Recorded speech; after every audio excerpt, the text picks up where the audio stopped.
English pro teach channel पर आपका स्वागत है। आज हम लोगों का जो टॉपिक है वो क्लॉज है। आज हम लोग क्लॉज के बारे में पढ़ेंगे। देखिए, क्लॉज और सेंटेंस में थोड़ा सा डिफरेंस है। दोनों का लगभग जो डिफिनेशन होता है एक जैसा होता है। सेंटेंस के लिए सब्जेक्ट और वर्ब का होना जरूरी है और क्लॉज के लिए भी सब्जेक्ट और वर्ब का होना जरूरी है। तो जो एक सेंटेंस होता है वो सदैव एक क्लॉज होता है, लेकिन क्लॉज हमेशा जो क्लॉज होता है वो हमेशा सेंटेंस नहीं होता है। उसका कारण देखिए डिफिनेशन लगभग सेम है।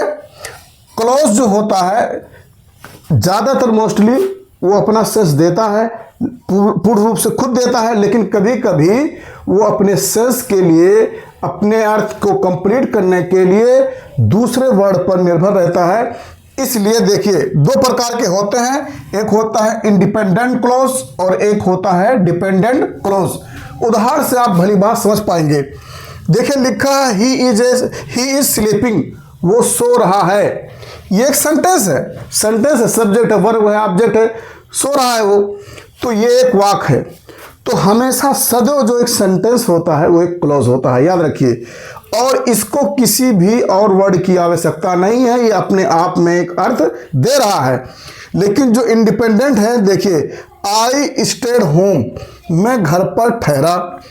अब आगे वाला देखिए बिकॉज इट वॉज रेनिंग, क्योंकि बारिश हो रही थी। अब अगर जहां पे मैंने अंडरलाइन किया है बिकॉज इट वॉज रेनिंग, क्योंकि बारिश हो रही थी, अगर इतना वर्ड काट करके किसी से हम कहें क्योंकि बारिश हो रही थी, तो इसमें भी तो सब्जेक्ट है। इट देखिए सब्जेक्ट है, वाज रेनिंग वर्ब है। तो क्योंकि बारिश हो रही थी ये भी एक सेंटेंस ही है। क्यों? सेंटेंस होने के लिए क्या शर्त है? एक सब्जेक्ट का होना और वर्ब का होना जरूरी है। तो बताइए इट सब्जेक्ट है और वाज रेनिंग जो है वो क्या है? वर्ब है। तो सब्जेक्ट और वर्ब होने के बावजूद जो है ये अपना अर्थ पूर्ण रूप से नहीं दे पा रहा है क्योंकि बारिश हो रही थी। तो क्योंकि बारिश हो रही थी ये बात कब समझ में आएगी? जब इससे पहले हम कहेंगे आई स्टेड होम, मैं घर पर ठहरा क्योंकि बारिश हो रही थी, मैं घर पर ठहरा। जब आप ये बात कहेंगे तब बात आगे वाली समझ में आएगी।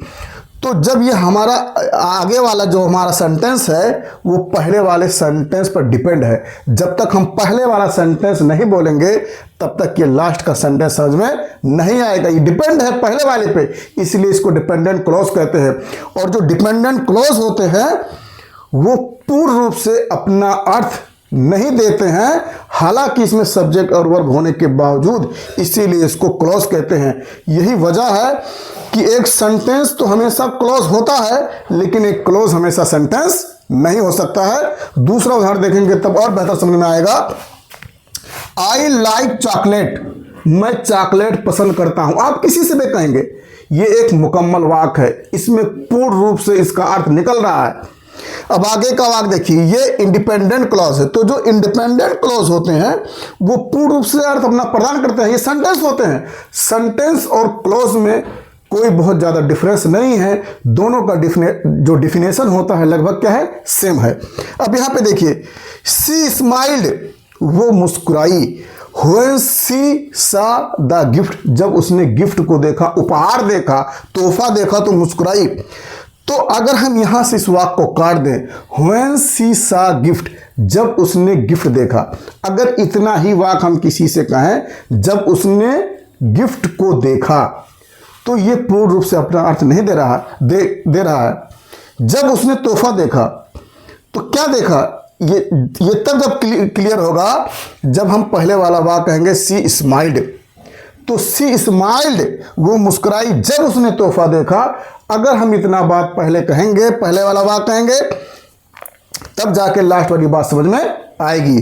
तो पता ये चला है कि यह जहां पर हमने अंडरलाइन किया है, ये जो हमारा वाक्य है ये अपने पहले वाले वाक्य पर डिपेंड है। जब तक पहला वाला वाक्य हम नहीं बोलेंगे तब तक लास्ट का वाक्य समझ में नहीं आएगा। फिर से देखिए चौथा एग्जाम्पल देखेंगे तो और बेहतरीन से समझ में आएगा। We are going to school, हम स्कूल जा रहे हैं। बताइए इसमें कोई कमी है? कुछ भी कमी नहीं है। इसमें सब्जेक्ट है, वर्ब है, ऑब्जेक्ट है, एक पूर्ण रूप से एक सेंटेंस है। और एक सेंटेंस जो होता है वो भी क्लॉज होता है। मैंने बार बार बताया, एक सेंटेंस क्या होता है? क्लोज होता है हमेशा, लेकिन क्लोज हमेशा सेंटेंस नहीं हो सकता है, क्योंकि जो क्लोज होता है, जो डिपेंडेंट क्लोज होता है, वो पूर्ण रूप से अपना अर्थ नहीं दे पाता है सब्जेक्ट वर्ब होने के, ऑब्जेक्ट होने के बावजूद भी। इसी वजह से जो हमारा क्लोज और सेंटेंस को जो है हम हू बहू नहीं रख सकते हैं, एक ही तराजू के पलड़े में नहीं रख सकते हैं। अब यहाँ पे देखिए, आई शैल विजिट यू, मैं तुमसे मुलाकात करूंगा, when ever I have time, जब कभी मेरे पास समय रहेगा। तो आप देखिए, अगर यहां पर हम इस वाक्य को, जिसको मैंने अंडरलाइन किया है कि जब मेरे पास समय रहेगा, अगर मैं किसी से इतना बात कह दूं कि जब मेरे पास समय रहेगा, तो कंफ्यूज हो जाएगा कि क्या कहना चाहते हैं जब मेरे पास समय रहेगा। तो जब मैं ये पहले वाला वाक्य बोलूंगा, आई शैल विजिट यू, मैं तुमसे मुलाकात करूंगा जब मेरे पास समय रहेगा, तो मैं तुमसे मुलाकात करूंगा, ये जब वाक्य हम कहेंगे तब यह लास्ट वाला वाक्य समझ में आएगा।